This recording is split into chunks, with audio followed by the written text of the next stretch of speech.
Welcome, everyone, as you're joining. Thank you so much for coming to today's webinar on the Newark Anchor Collaborative. And I'm David Morass, and I'm going to be your moderator for this session. And I'm representing Marga Incorporated. Marga Incorporated provides strategic advice and research to philanthropic initiatives and community partnerships. And with me from Marga Incorporated are Sharmila Lawrence, and Celia George, and Jason West. I'm also here representing the Anchor Institutions Task Force, where I serve as the task force's director. The task force is housed at Marga Incorporated.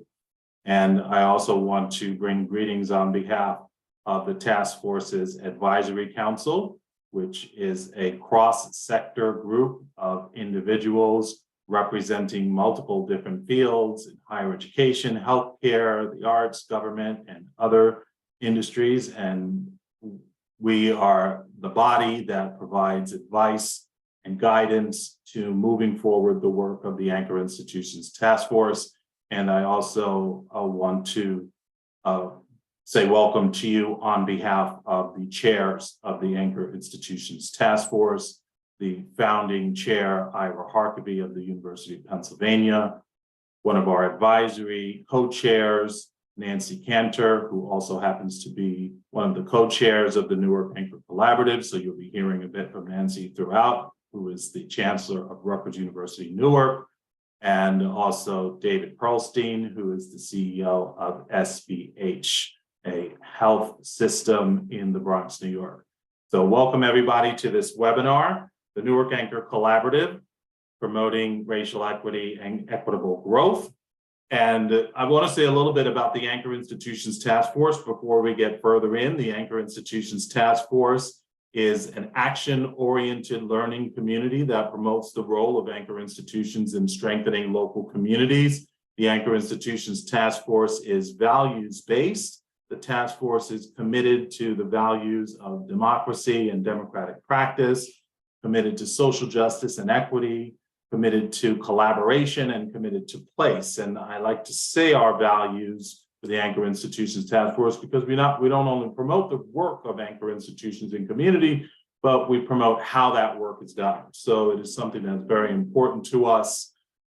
The anchor partnerships like the Newark Anchor Collaborative have been very important to the Anchor Institutions Task Force and the Anchor Institutions movement as the years have progressed. In our earlier years of doing this work, we focused much more on the efforts of singular institutions. And as the work has evolved, and as we have looked at the challenging issues that communities are confronting, it has become very clear that it will be more strategic and impactful to leverage a broader cross-section of organizations that represent the ecosystems of different institutions and organizations across sectors that are represented in cities. So that's been something that's really important to us. We created an anchor partnerships subgroup last year, which brings together 8 different examples of multi-institutional anchor partnerships to learn from each other, exchange ideas, enhance the work they're doing in their communities. Last year, at the end of the year, we did an event at the University of Pennsylvania called The Power and Potential of Anchor Partnerships. The full recording of that event is available on our site. So I want to point that out as well. So this particular webinar is a part of a series of programs shining a light on the unique role that multi-institutional anchors can play in transforming cities. And so the Newark Anchor Collaborative is a very compelling case of a multi-institutional anchor partnership of 19 members representing numerous different fields and sectors across higher education, healthcare, arts and culture, and business. And we are going to share with you some important work that the Newark Anchor Collaborative has been involved in. Also, if you want to look at some further information on the Newark Anchor Collaborative, there's a comprehensive case study on the Newark Anchor Collaborative on the Anchor Institutions Task Force site. Racial equity is also an important component of our conversation today. And so you'll hear a little bit about some of the racial equity and equity emphasis in the work of the Newark Anchor Collaborative.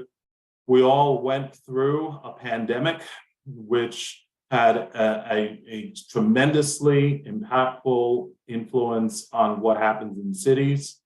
It has presented great challenges and in many ways exacerbated existing racial inequities.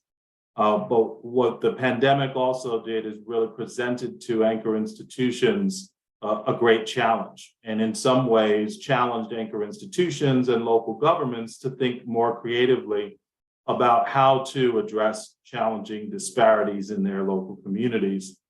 We have a video to show you from the Prudential Corporation, which is one of the institutions in the Newark Anchor Collaborative that we are going to talk about.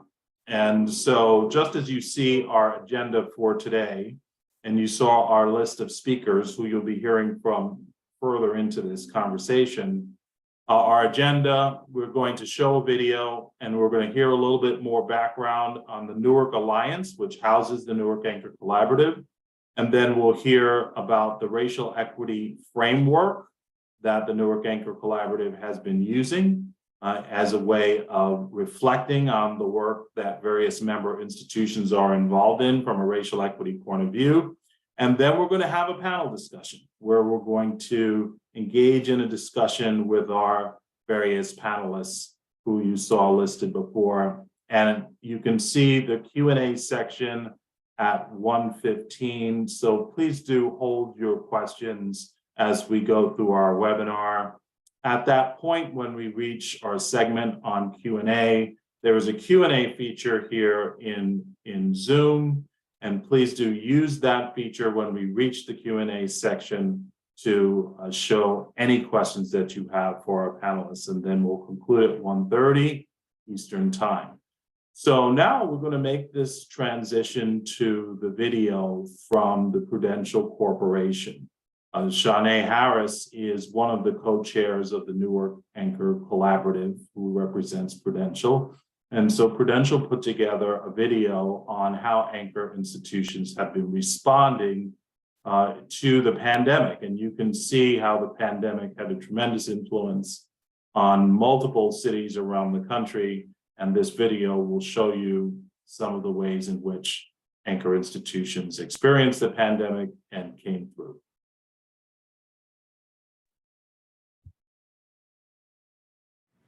I'm Letha Reddy, and I lead Inclusive Solutions at Prudential. Newark has been Prudential's home for almost 150 years. And throughout that century and a half, we've stood with and by the city through prosperous times and challenging times. This is our hometown. We're honored to do the work that we do here, and we're all looking forward to returning to the community.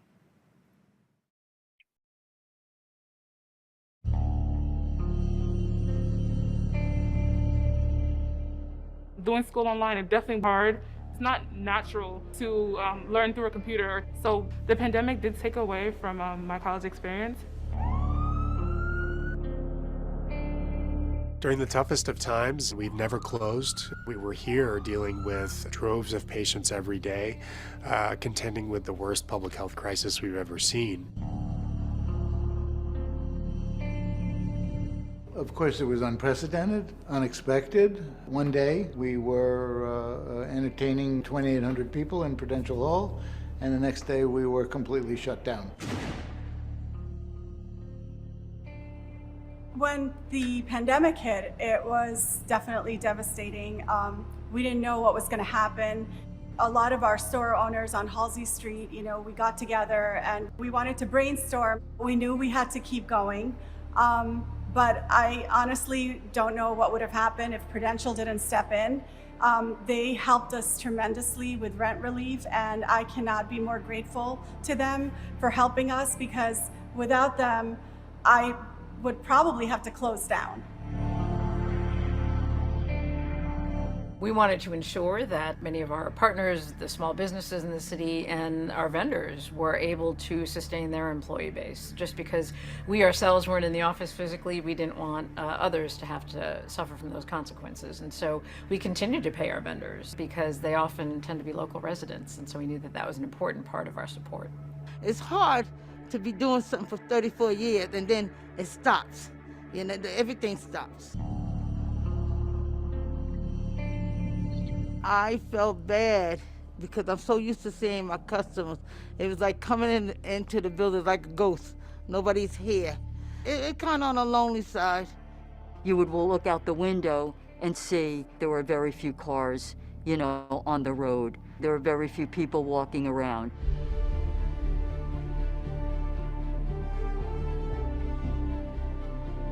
I thank God that Prudential opened the doors and let us come in here to work.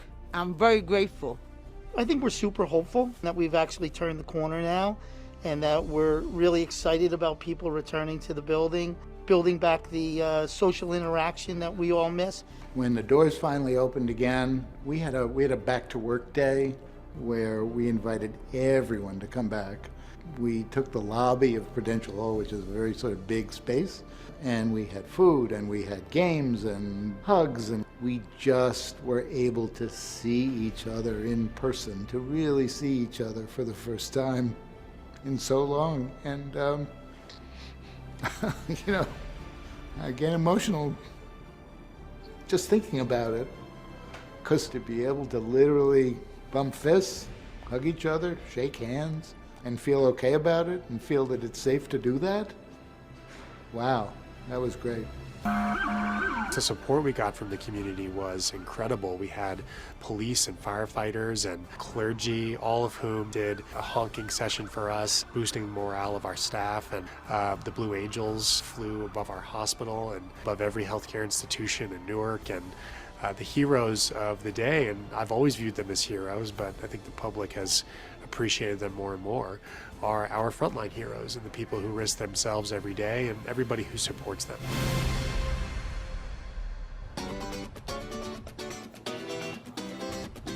I see a lot of people walking in the streets, you know, without having that fear anymore. It was very scary, but now people are coming back. It's great to see Newark getting back to normal. Adjusting to the new normal isn't easy, but we know that Rutgers has definitely put a lot of effort into making sure that we'll be safe and comfortable on campus. I think there is a sense of optimism, and I think that's appropriate. To the extent that you have communities that are highly vaccinated and you're highly vaccinated as a civic partner in a community, celebrate with the community on the progress we've made is so important. The people make the building, and I miss my customers. There's something that's gone from you, almost like a part of your soul is missing until you see everybody back again. You know, it's just going to be great to see everybody back again. For 2 years, not seeing employees, we're excited just to see them come back again. Feet on the street are what make a city real and vital and fun and engaging and energetic. So more is more. Come on down. We are really looking forward to the physical return of our employees to the city. We know it's an important part of the city's recovery to have all of us back on the streets and spending our time and our money and engaging in the community as we did. And so things will be different, but we know that that's one thing that won't change, that sense of community and that sense of wanting to be a part of it.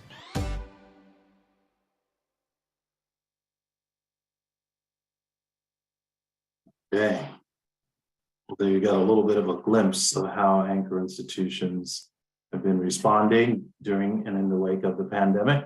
And so now we're going to get a chance to hear from the CEO of the Newark Alliance, Evan Weiss, who is going to share with us a little bit about the Newark Alliance, which is the organization that houses the Newark Anchor Collaborative, and a little bit about the history of the Newark Anchor Collaborative.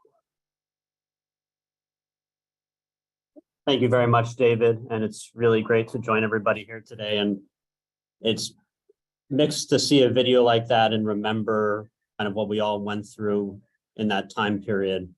But at the same time, every participant, everyone you saw in that video, every institution is part of the Newark Anchor Collaborative, is part of the Newark Alliance. And I think The video really underscores the fact that none of us were expecting a pandemic, but because we had the tools that we've established through decades of working together, particularly accelerated in the last 20 years or really 10 years or so, we could do it. We had the means to adjust and to adapt and to work together to meet, again, I think the greatest challenge we experienced, in several generations. That challenge, or big challenges in general, are the root of what the Newark Alliance is. Its modern form really came about. Came about right after the Newark Rebellion in the late 1960s, to be able to find ways for all members of the business community, the cultural community, the healthcare, the higher ed community to work together to get at the root of Newark's most significant problems. Having the structure in place of the Alliance and the Anchor Collaborative allows us to realistically try to tackle these issues and to understand, which I think is sort of where a lot of the history really began with this. You got to meet and hear from my current chair, Latha Reddy, who is the chair of the Newark Alliance. The Newark Anchor Collaborative is chaired by Chancellor Nancy Cantor, who will be speaking later in the program, as well as Shanae Harris, who will also be speaking later in the program from Rutgers and Prudential. Their work and kind of insight of one of the major problems we were experiencing and still do, but have made significant headway on, as you'll hear about, was a mismatch between the enormous economic opportunity and activity in Newark and how that was coming to residents. That's the very same issues that the city was facing in 1967 and from that time until now. And just the promise, there's plenty of cities in America that have just lost economic activity in general, in the past 50 years. In Newark's case, it was there, but it wasn't coming to the residents. And so we studied it, led by Rutgers, to understand where those mismatches were, whether it was on the labor side, whether it was on the procurement and supply chain side, or whether it was on the resident side, in terms of where do people live and work. So really getting a sense of what that problem was in quantitative terms, we could all feel it, we all knew it, but it allowed us to set goals that we felt were achievable and to set goals that we could meet. How did we meet it? That's where the collaborative comes in. We have a very, I think again, led by Chancellor Cantor, a slightly different understanding of anchors in Newark. And anchors are not just eds and meds, but really include just anyone who is behaving like an anchor, is acting like an institution that is committed to this city, committed to this community. And so that allowed us to tackle this problem, this enormous problem, in a way that combined the heft of having a truly diverse array of anchors, and therefore having a really interesting means of tackling this problem.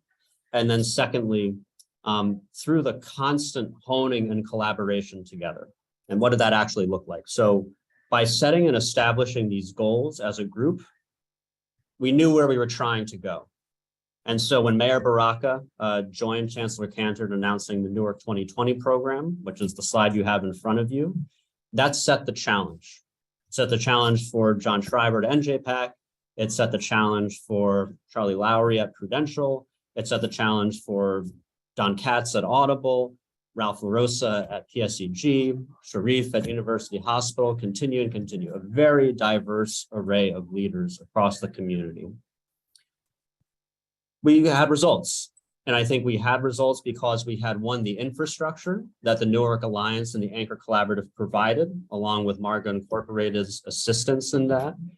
Being able to set the goal, but then have the tools to actually meet it, to get there. And very complicated array of means of doing this. With the diversity of anchors, you have the opportunity, but there's gonna be very different challenges at the state's largest investor-owned, publicly regulated electric and gas utility, and a hospital, and a university, and a global financial services and insurance company. So as you see at the kind of bottom half of the slide, we did get there. We did get to the point of being able to achieve the goals to meaningfully adjust the economic opportunity in the city for residents. You see the jump in employment getting much closer to the national average, where heavily commuting cities, it's just a reality in Newark's case. But getting to the reality or getting to the goal of having almost a quarter of the population now working here. The same with procurement. Every little turn of that dial, every 1% is incredibly meaningful for economic impact. And then finally, with respect to residents, again, hundreds of people, coming to live in the city. But the part I want to kind of just focus on and end on is that it was by constant communication facilitated by the Anchor Collaborative, facilitated by David and the Marga team and the co-chairs, that we could troubleshoot while this was going. It was very much one of these building the plane as you fly it sort of situations. But if we had stopped talking, or if we said we were just going to do this for the utilities, or just going to do this for healthcare, or just going to do this for services, we wouldn't have had the iterative learning that allowed us to actually meet these goals. We had support. The Alliance had full-time staff people working on each of these initiatives. Again, we had Marga. We had different consultants on board, and I think that's just an important point to underscore. The goals, the announcement, the press releases, you need that. That matters to set the framework. But I think one of the lessons that we learned most of all was just you really do need the infrastructure of an Anchor Collaborative to make this possible, to actually meet the targets. And so you're going to hear more in depth from the rest of the panelists about how in their own institutions that they managed to do this, to cut through a lot of bureaucratic resistance, a lot of challenges, working with different workforce training agencies, different suppliers to make it real. But I think for us now, having done this, the pandemic, that was also 2020. And so while we met these goals, it did put us on our back foot a little bit. And so working with Marga, working with the Chancellor, working with Rutgers and the rest of the NAC team, we're trying to figure out what is Newark 2025, what is Newark 2030, the longer term goals that we can continue to work on together to make it there.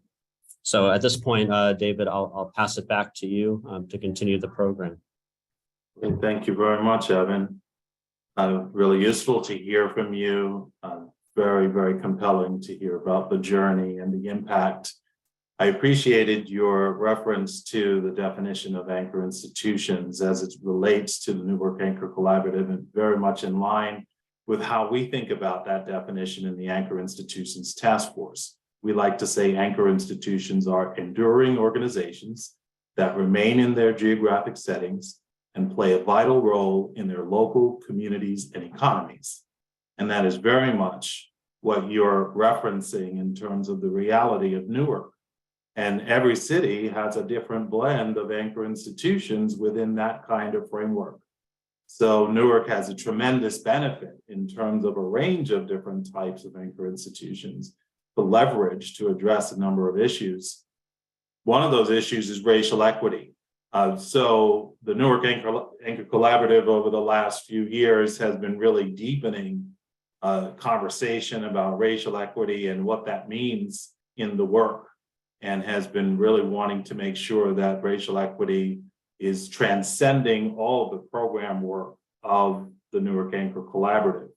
One of the things we also talk about in the Anchor Institutions Task Force is the notion of mutually transformative partnerships.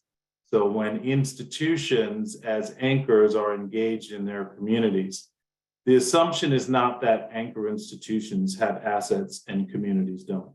The assumption in mutually transformative partnerships is that everyone has assets and that all people can transform and change, and all institutions can transform and change. And in fact, anchor institutions should evolve in their work as they engage in communities.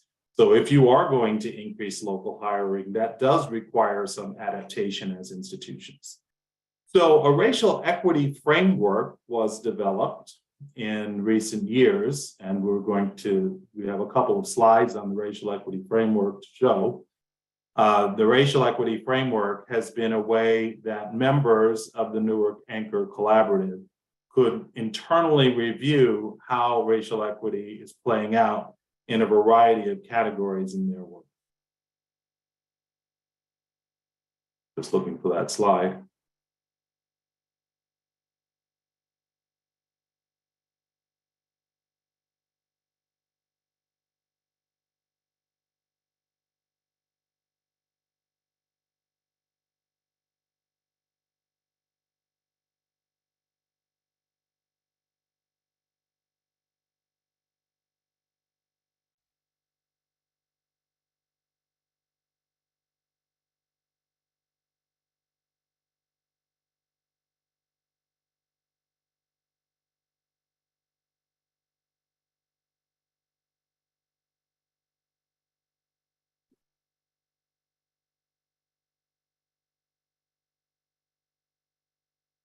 Okay, so here you see a little bit about the racial equity framework. This is something that we developed as Marketing Incorporated, worked closely with the Newark Anchor Collaborative in developing this racial equity framework.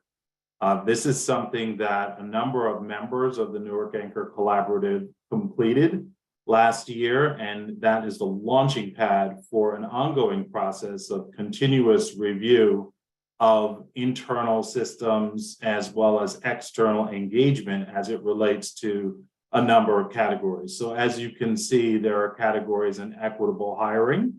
So as you saw in Evan's presentation, there has been a tremendous emphasis on local hiring in the work of the Newark Anchor Collaborative. And so there are ways in which there are questions that come through in this framework that are helping institutions assess through a racial equity lens the work they're doing on equitable hiring, community drivers, core business and services, internal culture, structure, and communication are the other categories that are within this framework right now. There is a racial equity working group inside of the Newark Anchor Collaborative that is really an opportunity for continuous discussion and exchange about what it means to have this framework and the ways in which it can serve as a tool to helping the institutions think about future ways in which their work can be more racial equitable in a variety of different categories.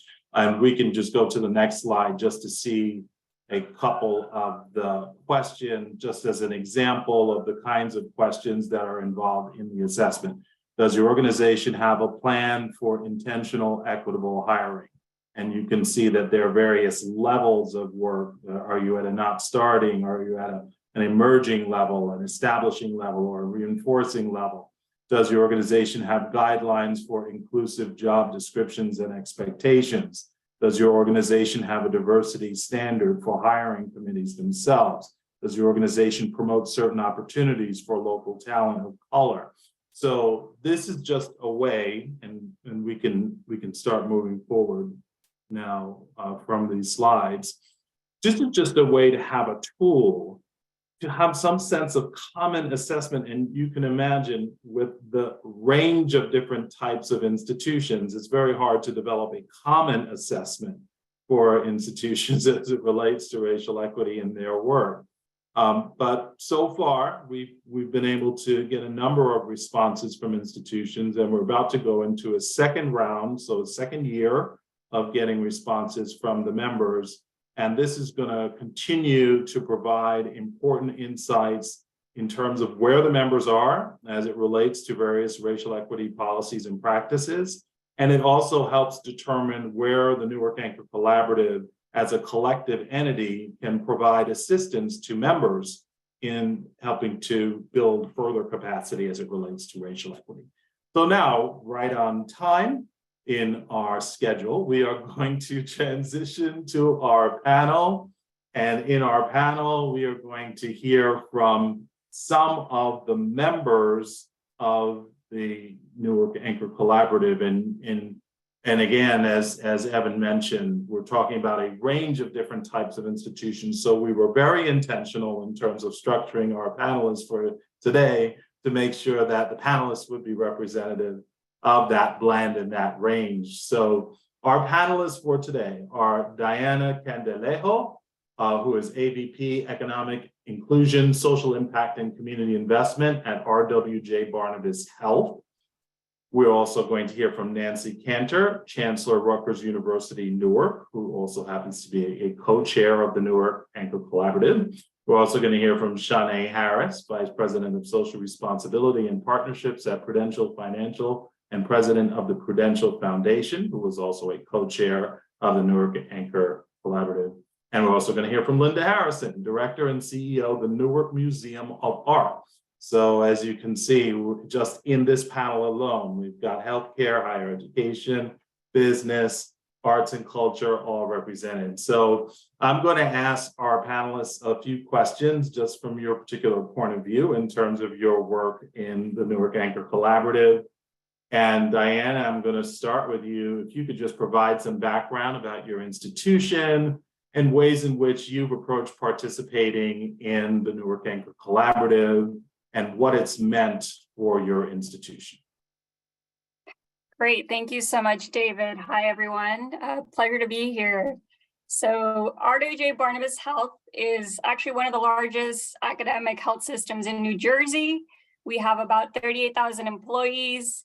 Just for context, in addition, we have 12 acute care facilities, 9,000 physicians, and we are servicing 9 counties, which covers about 5 million people in the state of New Jersey. So we have a lot of economic impact.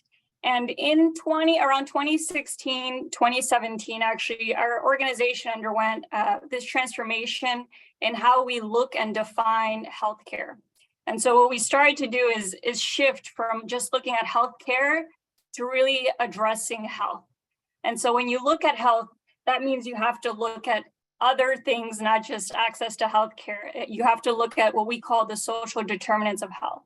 And so that forces us to look at where people live, where they work, where they play, right? All those socioeconomic factors that really affect an individual's health outcomes. As a result of that, we ended up standing up a department, the Social Impact and Community Investment Department, and we're tasked with addressing these social determinants. Economic stability is one of those pillars. And so to Evan's point about dedicated resources and creating the infrastructure for this to really work, I am the person that is dedicated to our anchor mission. And so when you hear economic inclusion, it really touches on things of hire local, buy local, and in our case, investing in our local community.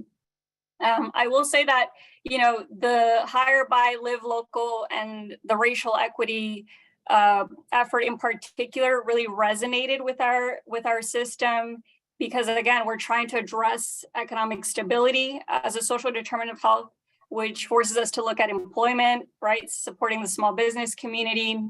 And we're also very conscious that there are racial health disparities.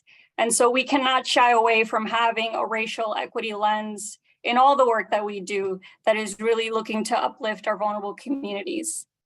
And then the other thing I would add, I don't want to take too much time because I know there's several questions and various anchors here, is that it is important to measure all the work. And that is something we have certainly done as a result of, one, the framework, making sure that we are able to track and easily distribute that information. And so that would be one recommendation for others doing this work. When you're hiring locally, buying locally, make sure that you're creating those indicators early on and having the mechanisms to track it.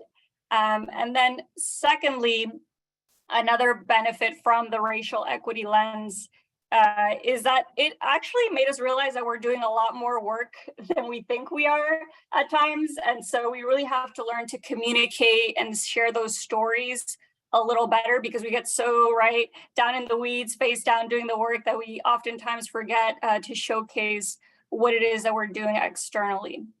The other thing I would add is we started the racial equity lens. We started the racial equity frame at Newark Beth Israel Medical Center. However, as I mentioned, we have 12 acute care facilities. And so that was really a pilot for us to be able to adopt that and utilize that in other hospitals that we have in our system. And lastly, I'm going to close in saying that, you have to have also as an anchor institution, I think, humility and recognizing the collective impact. So oftentimes, right, our systems want to see the ROI of doing all this great work. How do we really attribute to lowering unemployment? How are we really supporting the small businesses? And while we can track, again, those short-term wins, it's not always about attribution, right? It's about contribution, and how can all the anchors collectively support that the city's well-being in achieving, in our case, we'll say the health equity success that we seek to see for our vulnerable communities. Great, thank you very much, Diana. Nancy, what are your thoughts on the same question? Background on your institution and ways in which Rutgers Newark has approached participating in NACS programming. Thank you, David. And I love what Diana said, because I think it's exactly right.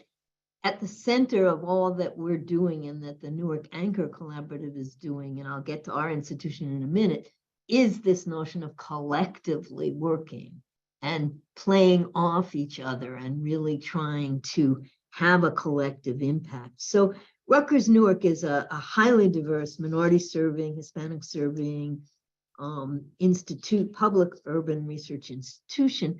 But at the heart of who we are is that we see ourselves as an anchor institution, both in and of Newark. And it's that in and of Newark that I want to emphasize. The Newark Anchor Collaborative has really allowed us to play out that commitment in a very big way. First of all, the Hire by Live is clearly at the center of what we mean when we contribute to social mobility, to racial equity, and equitable growth. We've done a lot of hiring in that 2017 to 2022. Rutgers Newark has hired 617 Newarkers, for example, over that period of time. But also, as importantly, our scholars have committed to gathering the data that then can become a part of what it means to successfully hire, to successfully create educational pathways, to successfully think about procurement. So on the buy side, for example, Kevin Lyons from our Rutgers Business School runs a local supply chain resiliency institute or center. And he's been mapping not only for Rutgers Newark, but for all of the Anchor Collaborative institutions and for a wide range of institutions, what kind of map Newark businesses, small, minority-owned, women-owned businesses, what kind of map they really set out? What's the landscape of opportunity to buy locally? And what's critical here is that when we expand the contracts that all the anchors here have with local businesses, they in turn will hire local. So we've got a really positive recursive cycle, if you will. So we have at Rutgers Newark from 2017 to 2022, we've increased our supplier diversity list, our vendor list, from 21 local vendors, minority-owned local vendors, to 62 local vendors. So there's a really substantive big map. And then what Kevin's been doing beyond that is mapping for everybody the gaps. What is it that Prudential buys that isn't offered here? What is it that the Newark Museum buys that isn't offered in Newark? And how can we fill in that gap? So I want to emphasize that as an educational, as a university, we have a number of different roles to play as an anchor. One is directly to transform ourselves, to look through that racial equity lens. Who are we bringing to the table? Who are our students? We've substantially increased the number of students we have, the percentage of students we have from Newark. And we've worked with anchor partners like Prudential to support our students from Newark. Who are our faculty? Are our faculty not only diverse, but are our faculty committed to the kinds of high impact scholarship? So we now have faculty, incredible stars, working on Newark, in the Newark Public Safety Collaborative that we host, in the Klein Center, looking at affordable housing and working with the Mayor's Equitable Growth Advisory Council. In our Newark City of Learning Collaborative, building those pathways from K-12 to community colleges to universities. And in that point, committing to it being Newarkers who go along that pathway. And then we stack the corporations after that so that they go not only through us, but they go into positive jobs, whether it's at a museum or at NJPAC or at a hospital or at Prudential. The whole screen you're seeing today is really about how we can all stack our institutions together in the service of equitable growth. But the thing I would really emphasize is what's really important about a collaborative, rather than just doing it singularly as an institution, is that we can, one, learn from each other and use our intellectual and social and personal and human capital and financial capital together, as Diana said. But it's also that we can play off each other in terms of where one kind of anchor can step in versus another kind of anchor stepping in. So it makes sense, for example, for Rutgers Newark to be stepping in, thinking about, with NJIT and Essex County College, all members of the collaborative, thinking about that educational pipeline. It makes sense for the Newark Museum of Art to be stepping in and thinking about how you create civic voice and empower, use the arts to empower, and what that means then for racial equity. We can all do it in different ways.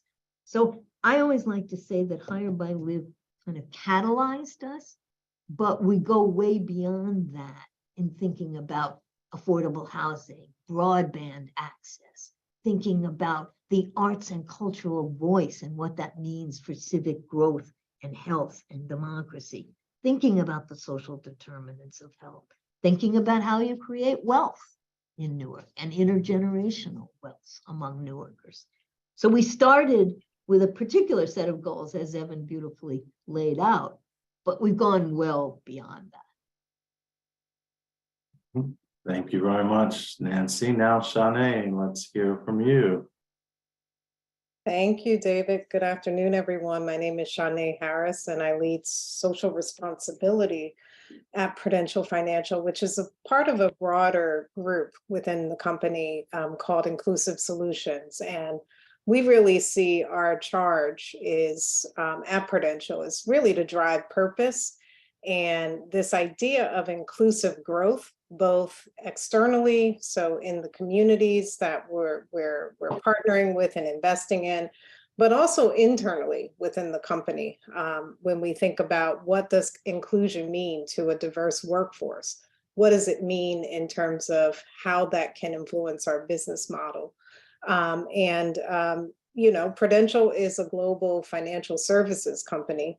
We're headquartered in Newark. We were founded in Newark almost 150 years ago. And we focus on insurance, of course, but also retirement strategies and investment and asset management products and services. You know, I would say that Prudential as a legacy company has an interesting kind of history and legacy on racial equity. In many ways, I think like a lot of financial services companies, you know, we have contributed to causing harm, right? As we think about a racial equity lens and you think about the legacy that financial services companies, particularly in the US, had in creating exclusionary practices.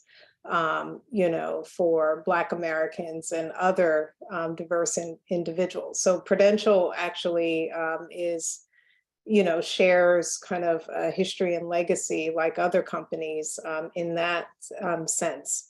But I will say that, you know, over the last 50 years, being headquartered in Newark, you know, experiencing upfront the civil unrest of the late 60s, really shaped Prudential's kind of approach and philosophy around corporate social responsibility and what does it mean to be a part of place.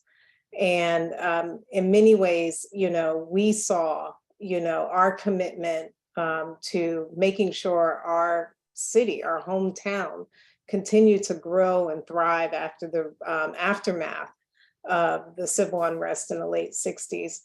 And the approach that we knew was necessary in order to do that, right? To serve as a member of a community, to be concerned about the city and its continued growth, but equally important, making sure residents continue to thrive. And how the power of place is necessary to do that work. In many ways, Prudential has operated as an anchor institution without calling itself an anchor institution. And I will say that, one of the biggest contributions from our participation with the Newark Anchor Collaborative and more intimately working alongside other anchor institutions is just the shift philosophically within Prudential that has occurred, with us internalizing and acknowledging publicly that we are an anchor institution, that there's value in defining the company in that manner. And, there's a deeper understanding of what that means. In many ways, the video that we showcased that was actually done by our PGIM business, so our asset management business, when we were looking at returning to the workplace after COVID.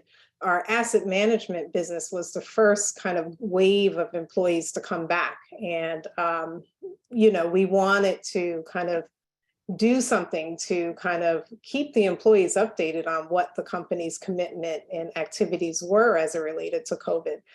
So that was driven by our marketing team for our PGIM business with a light touch from our team.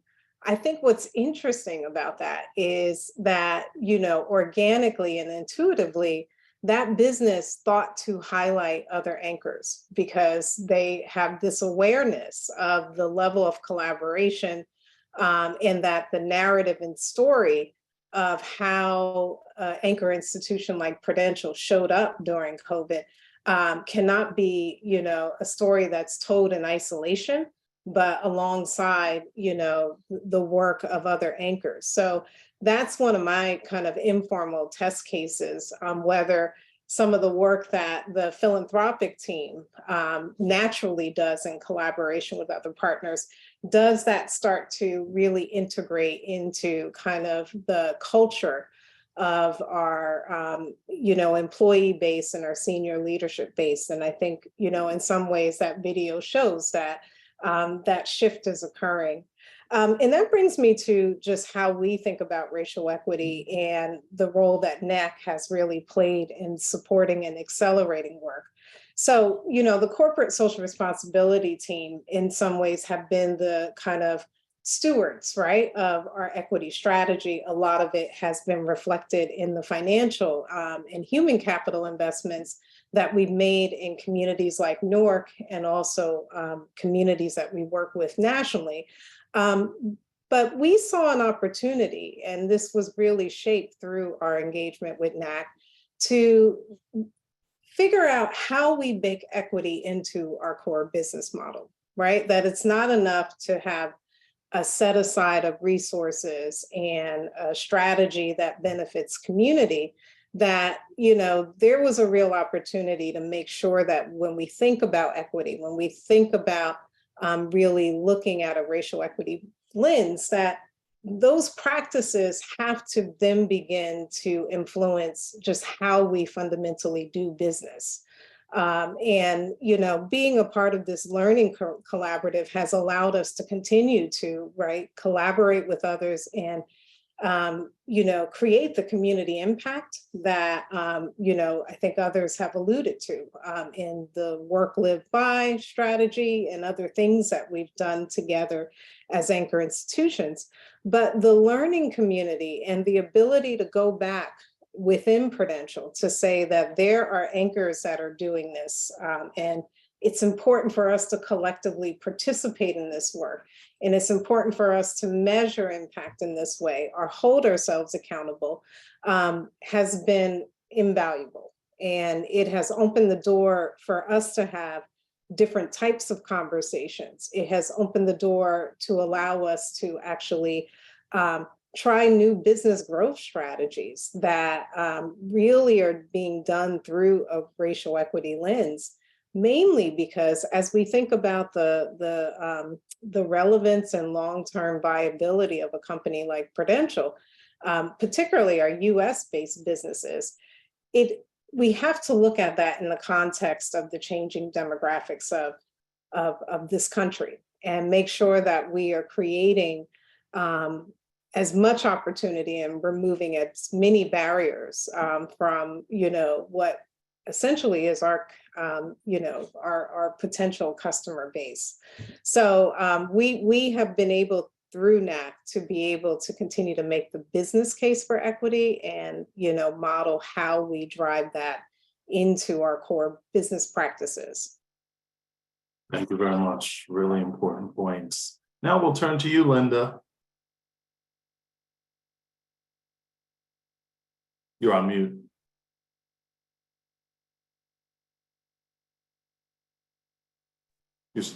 Okay, sorry about that. First of all, thank you for having me here. And I tell you, I have always been, from the very first anchor meeting that I went to, I was just fascinated that this collection of thought leadership had come together, because I do think that doing this work alone as an institution, you can do it, but you have such a greater impact with a collaboration like this, when you're able to not only impact your teams internally, but externally. And for us, I say this because the Newark Museum of Art is about 114 years old and was set in its ways. And what we want to do is, how does this institution that has been in the city really become of the city? And that was the work that we wanted to do, that we baked it into our strategic plan in 2019, that we must look at not just financial stability, but we must look at how do we shift an internal culture to be able to do this work of equity. And museums across the country, the good thing is that 97% of the public feels that it's a safe place to be, that this is where you can sit. We have done various surveys where people feel that no matter what your background, that you could come and sit, or even your political, whichever aisle, the side of the aisle that you're on, but you could come to the museum. But over time, and particularly in this last 10 years or so, museums have had a reputation of being stubborn and not quite paying attention to what does the public want, what has changed. And here in our world, being a fine arts museum that has collections that are considered stellar and some of the best in the world, that our African arts collection, our Asian arts collection, our decorative arts. But we had to really take a look at, we need to be more relevant. How are we going to be relevant to the communities that we serve? And particularly here in Newark, the shift for us, we fundamentally 5 years ago looked at our mission and realized that it was totally focused on taking care of objects. But we had sort of looked at, you know what, we've got to take care of people, because people are what's going to have us be a vibrant, relevant place that folks want to be at. And it would allow us to be of the community. I like when Shanae said they started talking publicly about being an anchor, because we were not doing that. And the moment that I started frequenting the collaborative, the Anchor Collaborative meetings, I realized that we needed to publicly say we are an anchor, because that meant being accountable. That meant being responsible. That meant having people take a closer look at, well, what are we doing with our equity framework? And so that's when we began the work in 2019 around developing and trying to bake in to our strategic pillars this equity framework, and not just have it be a department.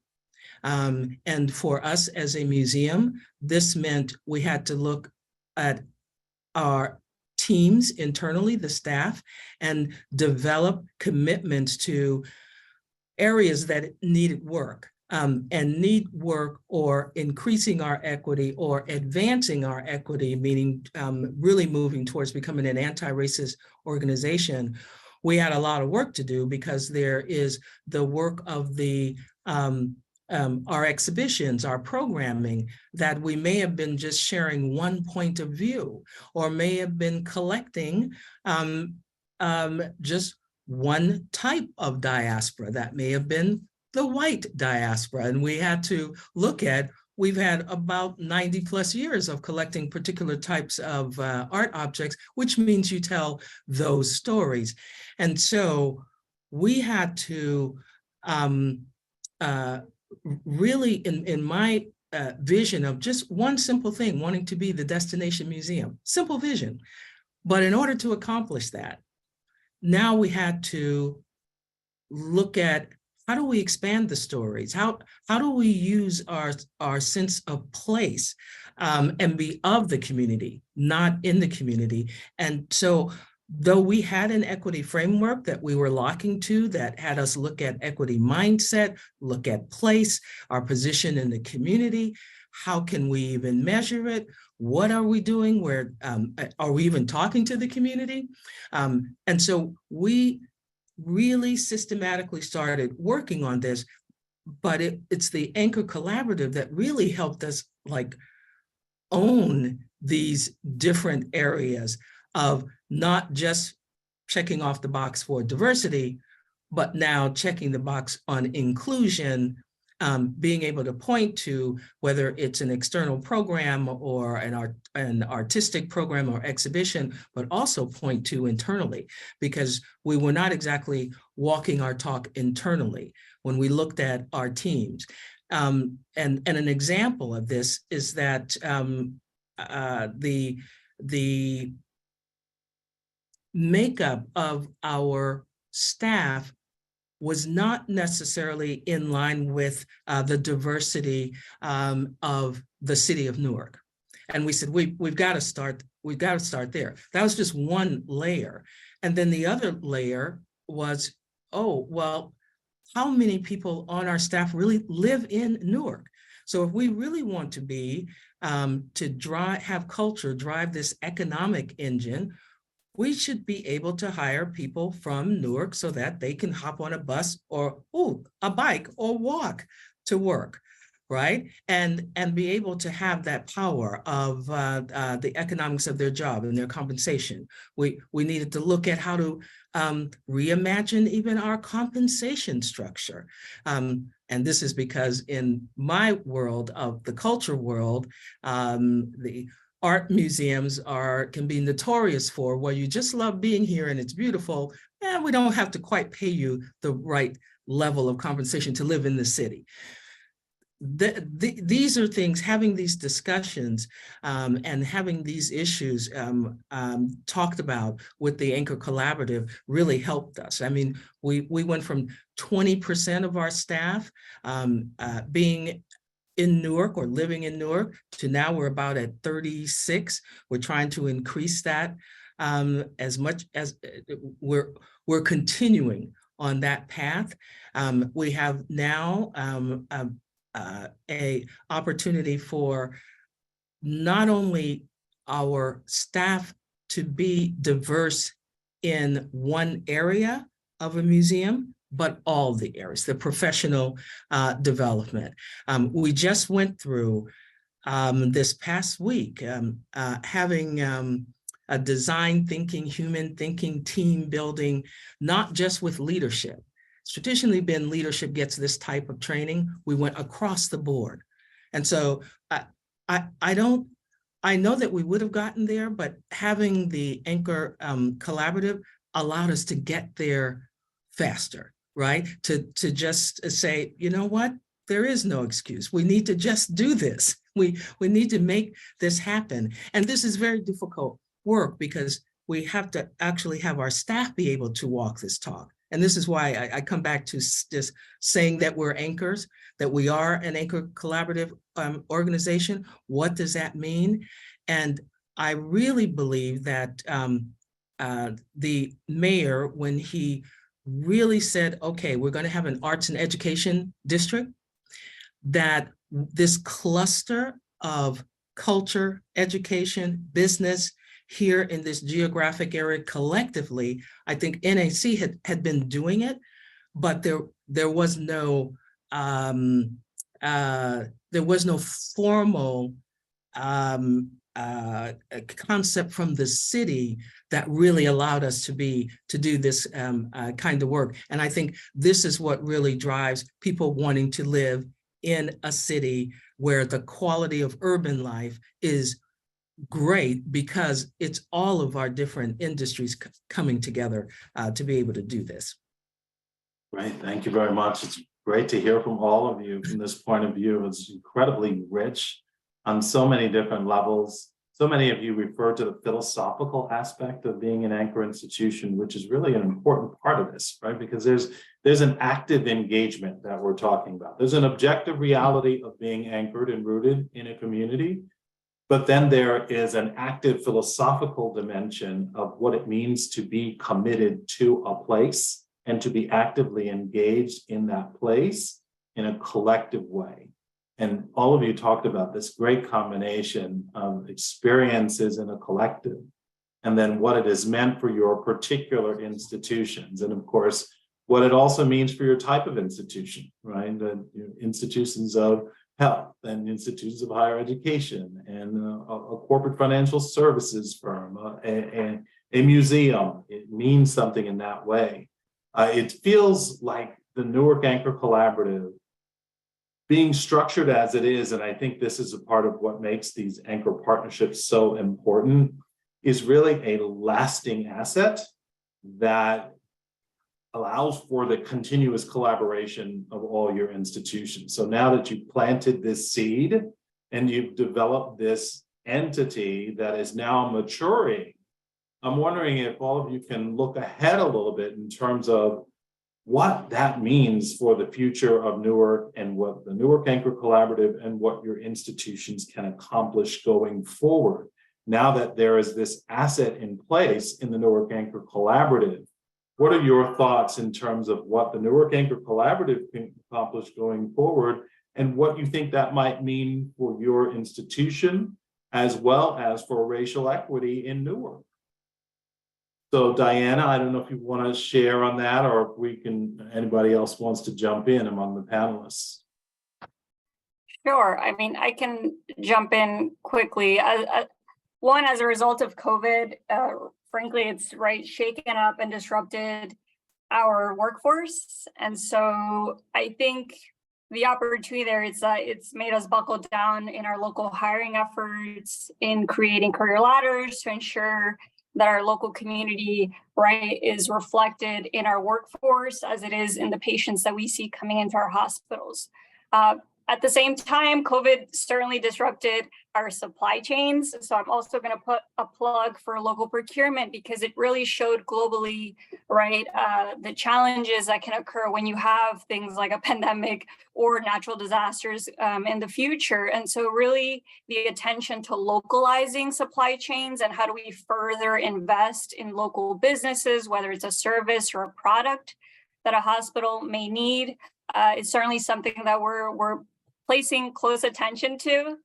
And then from future opportunities, I would say, and Evan and I have had conversations as well as with other anchors as to how do we address food security, This is something that is equally important as a health system for us to advocate for, not just nutrition education, but also access to fresh and affordable foods. And so looking at how can we utilize and leverage this collaborative and the institutions, again, to support our local and urban farmers in the state of New Jersey, and how does that connect to the sourcing of restaurants and the retail corridors that we're looking to invest in. So there's a lot certainly that we can do that aligns with the great work that all of us are doing collectively that I'm very excited about. Thank you very much. So Nancy. David, if I can jump on what Diane said, so especially the example of food insecurity is so perfect because all of us have a role to play. So for example, our scholars in earth and environmental sciences are working with all the community gardens in Newark to test toxic soil and remediation effects. And that fits then with Diana's health equity perspective. But that's just one example. What I think is so important about that example is that the Newark Anchor Collaborative is now a nimble body of organizations, of anchors that can team up in different ways to address these issues. So for example, broadband access is a huge issue. Even though Newark has amazing fiber that you know, I'm not good at technology, but that serves the world. It doesn't always serve Newarkers. So Evan, for example, at the Alliance and Rutgers Newark are together got a federal grant from the Commerce Department to really map broadband access across Newark and to work with local Newark. Well, that's going to affect all the anchor institutions can jump in and be a part of that. So I think what's really fun, if you will, about the Newark Anchor Collaborative is that it's now kind of embedded in the ground of Newark. So when issues come up, when the mayor comes and says, Nancy, I need your folks to really map the risk of displacement from all the capital development that's happening, the risk of displacement for Newarkers from all the capital investments that's happening in Newark, we can, on a dime, turn around and get people to do that.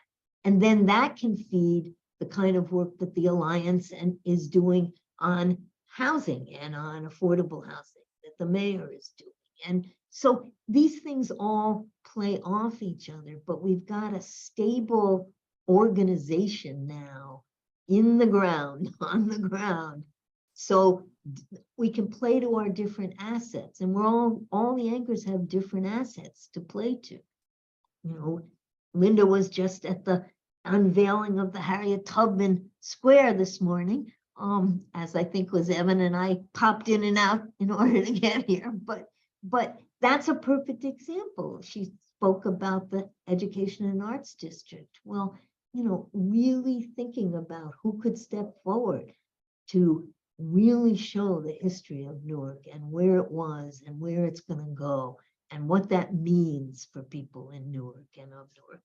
You know, I just think we have something that can be nimble, that can address a whole bunch of issues. Thank you for that. And it really is a result in itself. When we talk about results for this kind of work, the structure in itself and its continuation, and that it has become something, it has become an entity, as you mentioned, a nimble entity that can be leveraged and harnessed. We're getting close to our Q&A time. Those of you who are listening, who have questions, please post them in the Q&A box, and we will get to those as we go to our Q&A section. So, Shanae, let's hear from you as you think about the future of the Newark Anchor Collaborative and leveraging this nimble asset that's been constructed. Well, I think of a couple of things. One, you know, one of the things that I think is great about Newark and the anchors that are here is that we're all committed to inclusive economic growth. So this idea that as the city grows economically, as there's more investment in the city, that residents are not displaced by that, but that they actually continue to thrive. You know, I believe that, you know, through NAC and through, you know, Mayor Baraka's leadership and others, right, there's a deep belief that that is possible. And all the work that we're doing really creates proof points of, you know, how to make those things true in all different ways. But a lot of people focus on inclusive economic growth, and you know, there's national funds and collaboratives around that, but I think place matters, and that's one of the things that I think NAC is proving out.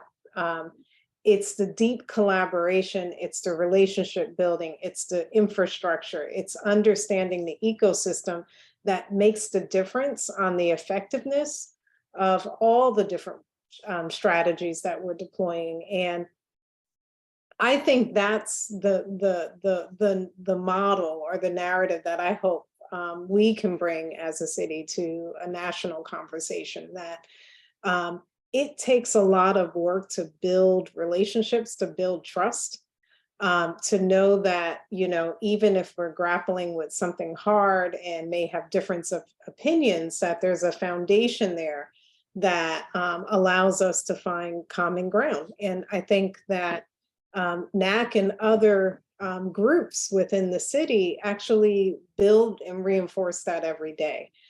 So, you know, my hope is that one, we achieve our aspirations and ambitions on how residents can continue to thrive as the city continues to grow and build, but that we also provide a powerful story of how to do that and what works.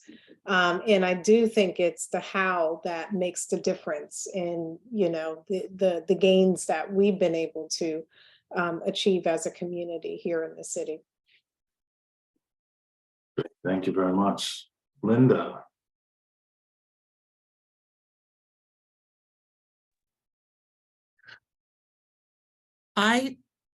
I think that, first of all, I think our future is pretty bright, but we have a strong web, if you will. One of the things that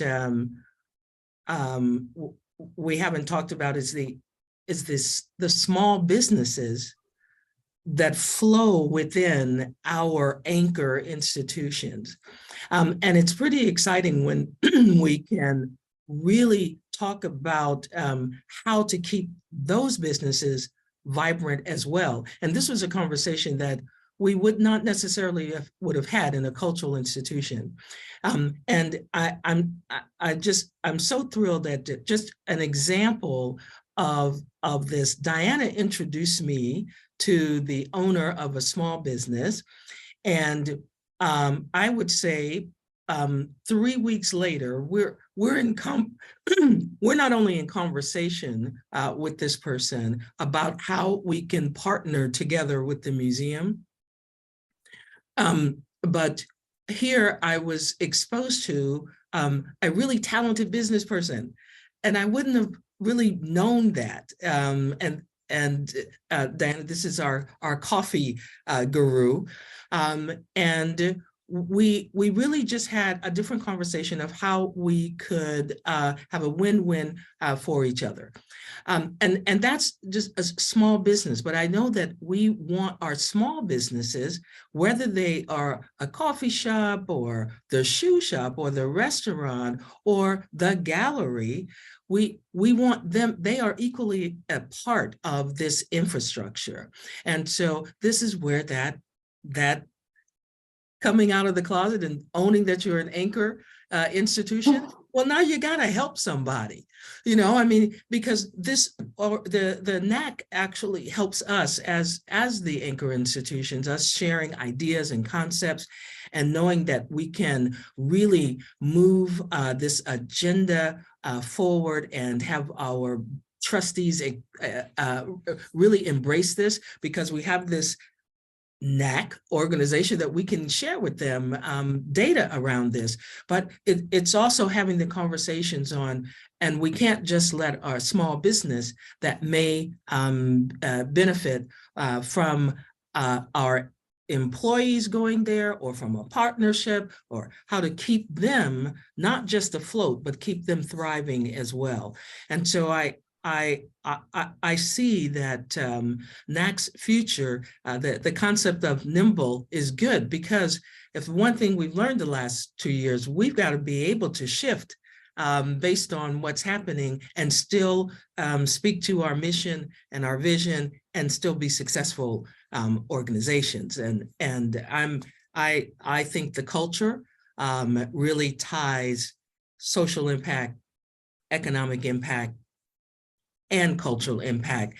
And this is what really has people feeling good about living in the city, staying in the city, being able to work here, and have a tourist come here intentionally to experience all of this. I mean, we're talking today about Harriet Tubman Square, not only for the residents who can feel very proud about it, but also the tourists that will come here just to see that square, just to see that monument and participate now in supporting our various organizations. So I'm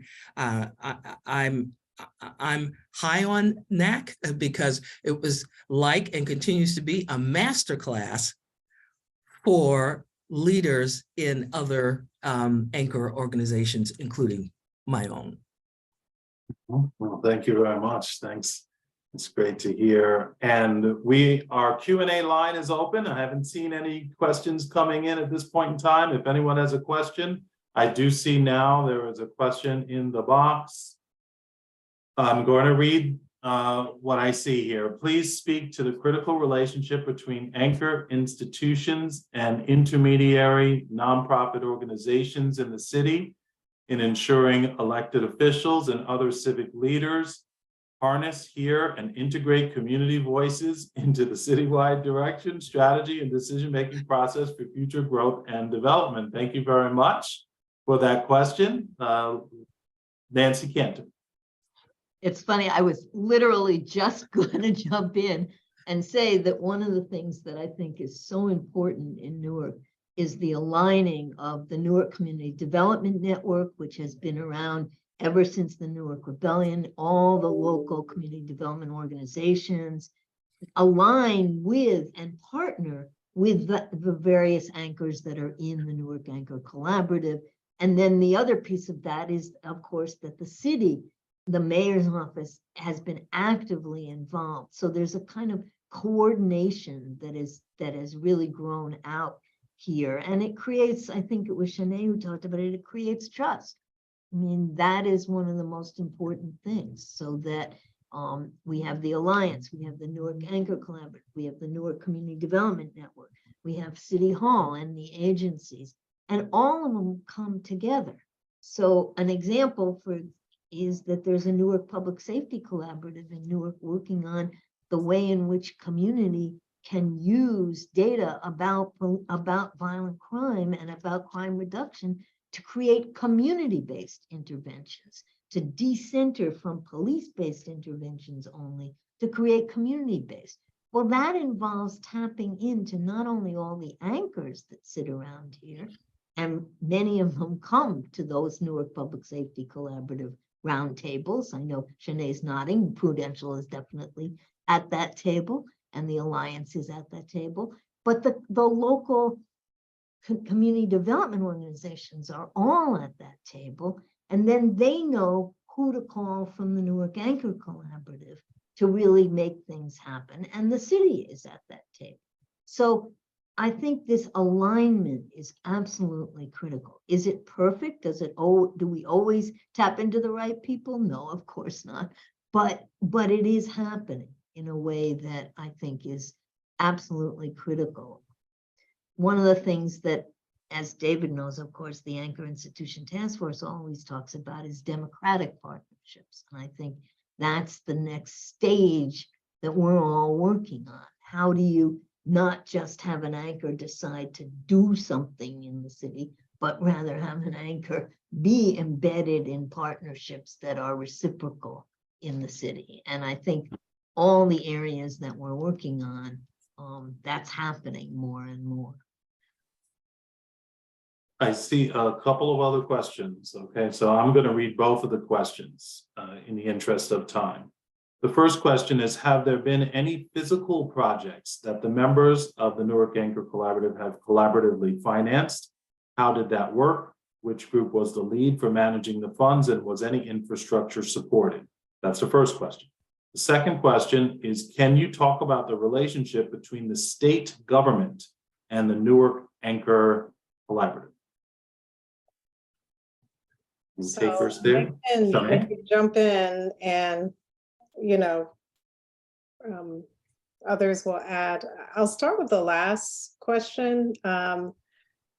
So, just recently during COVID, I think there's been more information sharing and interest at, the state level to understand, right, the success and the work of NAC and how potentially the state could replicate or support anchor collaboratives in other parts of the state. So there are synergies in terms of information sharing and the recognition that, the work here in Newark and the work of NAC is a model, not just, representing, on a national stage, but also that there's some lessons learned that can be replicated probably even more quickly within our own home state.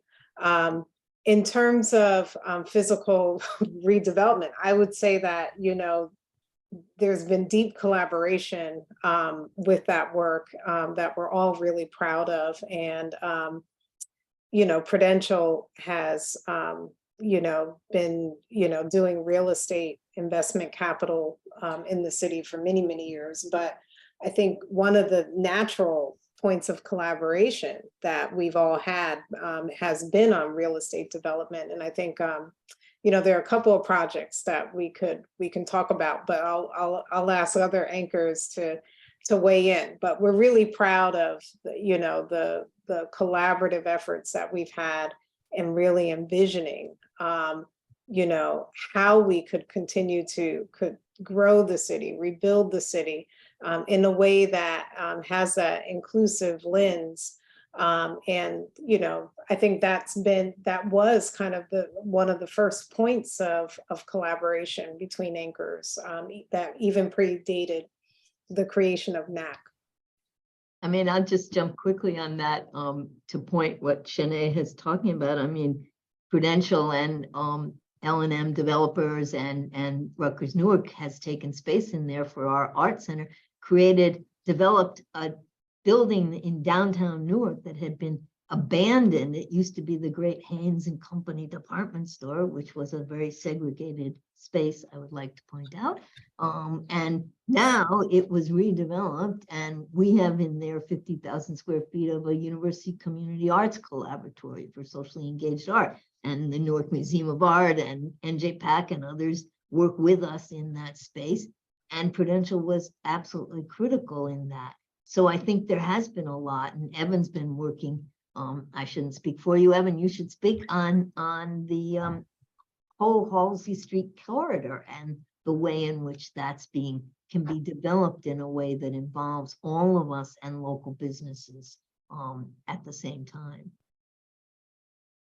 Thank you. Evan, do you want to weigh in? Two things. I think every anchor on this webinar is involved in community real estate development in some capacity. And I think that is a reach for many of them, because in some cases it's not, as the chancellor just said, necessarily in their line of business. And I think it reflects the expansiveness of thinking and recognizing the problems that we all face, of which housing affordability, affordable commercial space, affordable arts space, supportive housing. Like, we are all humans, even though right now we're all 2D on screen. We need space to live, to express ourselves. And we already talked about small business. The second thing I'll say is with regard to the state. I used to work for Governor Murphy, who's the governor of New Jersey.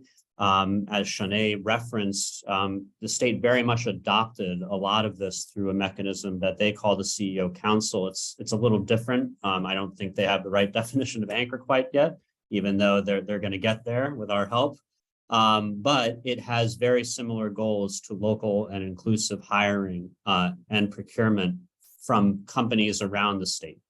And I think that's our goal with this webinar. A lot of the work that David does, that we all do, is to infect people with this thinking, this way of doing things.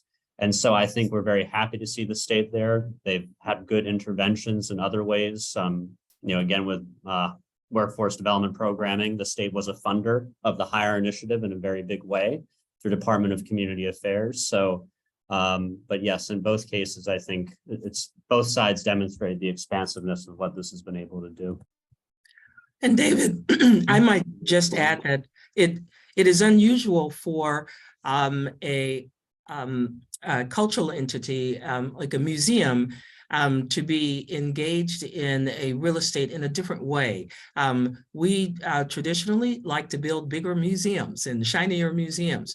But because of, and I will circle this really back to the Anchor Collaborative, I looked at the opportunity for us to have financial stability, but also how do we really go deeper into the community? And so we're building 250 residential units right in downtown, the intersection of Washington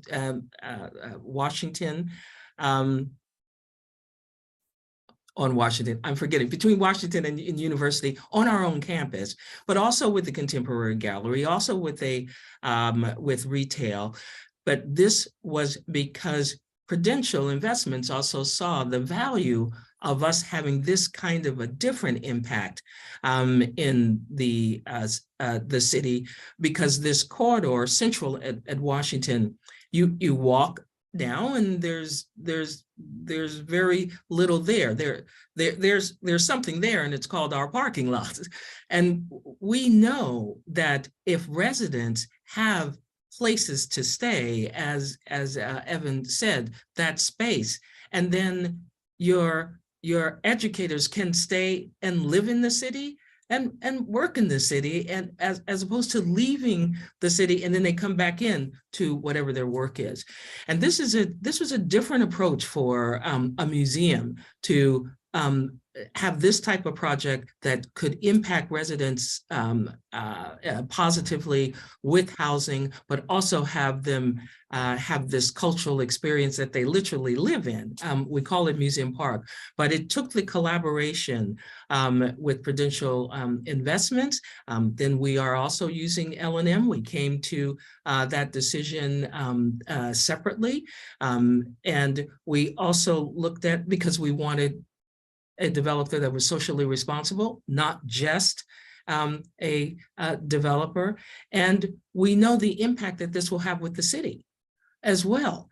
And so this is how educating even our own trustees, our staff, our stakeholders, that this is a new way of being an engaged anchor in the city and helping the city and helping the businesses around us be able to make now that corridor vibrant, so people feel comfortable walking, going into places, pausing, and this is part of it. And I'll finish this comment with, then the state then said, we like what you're doing there, and we're going to give you some funding to support yet a different type of a program that the museum has been developing. And so all of this really helps us feed that ecosystem. Great, thank you so much. Those are really great comments for us to close on, because we're really at our time right now. The importance of a socially responsible development partner is another factor that we really need to bring into our conversation as we think about anchor institution work going forward. Thank you so much to all of our panelists. What a fantastic conversation. Thanks very much to those of you who joined us to listen in. We will make this recording available and we will distribute it and put it on the Anchor Institutions Task Force site, and look out for future Anchor Institutions Task Force programming on multi-institutional anchor partnerships And we are going to more deeply explore the theme of trusted democratic partnerships this year. So look out for some programming on that as well. Thanks very much to the Newark Anchor Collaborative, and we will continue to keep folks posted on all of the great work of Newark Anchor Collaborative and other anchor collaboratives that we're working with and that are continuing to grow and develop around the country and hopefully globally as well. So thanks, everybody. With that, we will close and have a great day.